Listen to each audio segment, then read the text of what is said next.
Hello everyone, peace of the Lord to all. This video, I want people to, I want people really to copy, and please change the name of the video, make it the name you like, because that will make it appear in different page. The whole point is of downloading the movie, the video, is you spreading the knowledge, not just to have it in the same page, because then we will have the same people who saw it and they will not click on it. So change the name, make some change in the way fit with the topic, and that will make it appear in different place. So today we will talk about why the Bible is corrupted and how. Simply, this is the topic we spoke about before, but today we will have different approach to make it more clear for those who still are not convinced in how stupid the accusation the Muslims come with. You see, if an atheist, he said that, he have his point to say, because simply he had nothing to do with the book anyway. If a Hindu, he said that, he have his point to say, because he is a Hindu, he have nothing to do with the Bible anyway. But a Muslim, who he believe that this book is being given from his God Allah. You see, the Quran is full of verses speaking about Allah is the one who gave the Torah, Allah is the one who gave the gospel and the Torah, and then Allah did not protect the gospel and the Torah. Now, the Muslim, the first thing they say when it's come to the what they call the corruption of the gospel or the Torah, they say that you corrupted.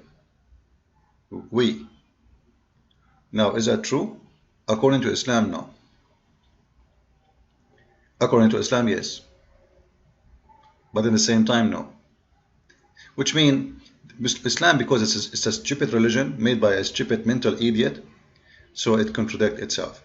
So the Christians, the Jews, they are the one who corrupt their book. But I will make you see Shabbir Ali proving the opposite. You know Shabbir Ali, right?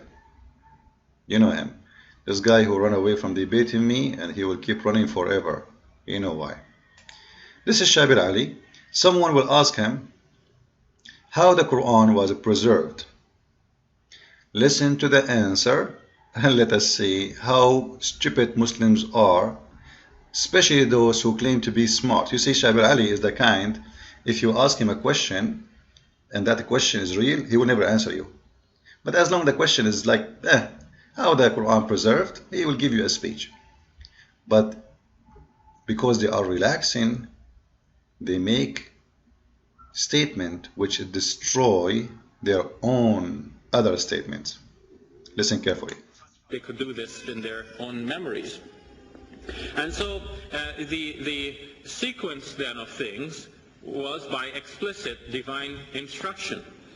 And the second point I made was that the divine involvement is implicit, and that everything that people do is by a divine plan. The Muslim belief is that nothing works outside of the qadr or the plan of Allah, the creator and the fashioner of the heavens and the earth. Collecting it from the memories, or bringing all the written pieces together, asking how a certain word is to be spelt in writing, and so on. So they're making certain human judgments.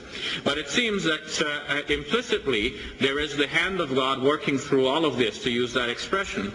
And we have the support for this from the Quranic text itself. In Surah 15, verse number 9, it says, "Inna nahnu nazzalna dhikra wa inna lahu lahafizun." We, that is God, we have revealed the reminder, referring here to the Quran, and we are its guardian, or its guardians. God himself is protecting the Quran, whereas in the case of previous scriptures in Surah 5, the previous scriptures are spoken about as that which has been entrusted to the priests and the rabbis. Together, asking how a certain word is to be spelt in writing, and so on. So they're making certain human judgments. But it seems that implicitly there is the hand of God working through all of this, to use that expression. And we have the support for this from the Quranic text itself. In Surah 15, verse number 9, it says, "Inna nahnu nazzalna dhikra wa inna lahu lahafizun." We. Wrong verse. Simply, إِنَّا نَزَّلْنَا الذِّكْرَ وَإِنَّا لَهُ لَحَافِظُونَ have nothing to do with the Quran.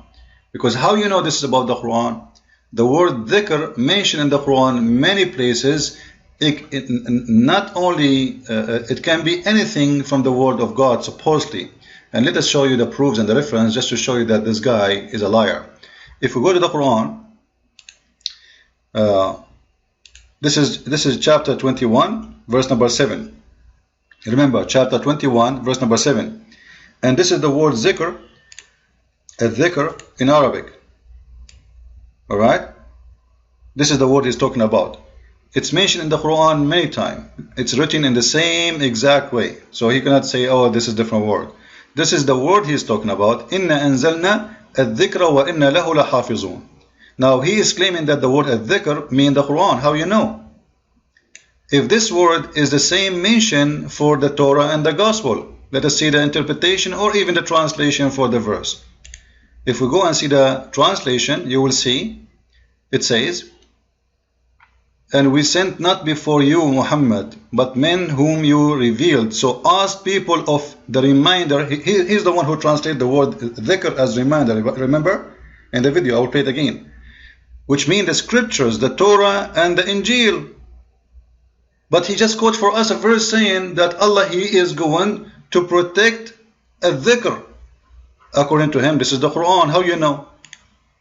It says, according to your translation, the reminder. And according to your verses here in the Quran, it is the scriptures, which is the Torah and the Injil, not the Quran, because simply the Quran does not exist yet.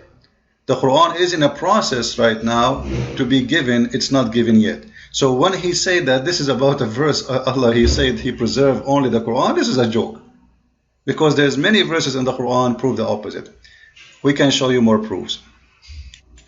In chapter 21, verse 105, here we go, we find the word al-dhikr again. You see, it's the same word. If you go to the translation for this word al-dhikr, you will see this is not about the Quran. Let us see what it is. Here we go. You can choose any translation you want of your choice. Let us see what al-dhikr is. It is az-zubur.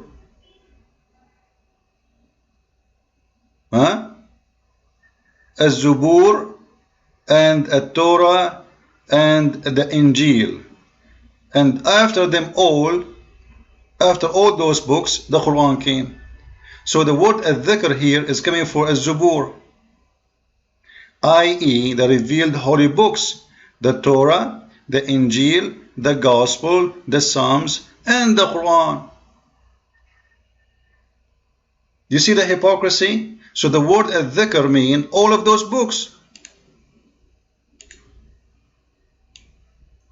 According to him, it's only the Quran. It's a fabrication. Why he's saying that? Because that would be a contradiction for the Quran. How you say Allah, He is the one saying He will preserve it, and then later it's not preserved? How we say it's Allah will preserve it all, and then later we will say that Allah, He could not preserve it all. So he have to say, the word as al-dhikr here must be only the Quran. Fabrication. Mr. Fabricator. Now here we notice he will say something very funny and very stupid, which is enough to destroy the rest of Islam, if there is anything left. Listen to this, what this guy will say. That is, God has, we have revealed the reminder, referring here to the Quran, and we are its guardians. Or its guardians. God Himself is protecting the Quran, whereas in the case of previous scriptures in Surah 5, the previous scriptures are spoken about as that which has been entrusted to the priests and the rabbis. They have been made the ones to preserve it. But whereas the others have been made responsible for preserving the previous texts, God is saying in the Quran that He Himself is responsible for preserving. Oh, so Allah saying, guys, He trusted the rabbi to protect the previous books, but it doesn't work. So I decide to preserve it myself this time. Look how stupid, how silly this argument is. What this Abdul saying to us, that Allah, He made a stupid decision, He trusted the rabbi, because you know when you say the word trust, I trust someone, it's mean I believe in him. It's mean I am not the Almighty. Because if the Almighty is Almighty, He should not trust someone He is corrupt. How we know He's corrupt? Because obviously they are accusing them of corruption of the Bible. They must be corrupt. No decent man will corrupt His holy book unless he is corrupt himself. He must be satanic, not only corrupt, he must be very evil. So Allah trusted the rabbi, but the trust was wrong. It was a stupid idea, and I find myself I need to correct it. So today I'm going to tell you I'm not going to do that again because it was a stupid mistake, and I promise you I will never do it again. I tried it once, I will never try it again.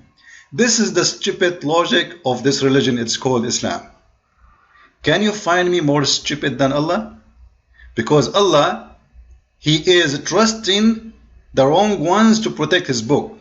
And Allah is the one who is the divine, and He just said to us that no human being can do anything except from the plan of Allah, not against the plan of Allah. So how this work? It's stupid, it's funny, it's dummy. Christ is Lord, Islam is false.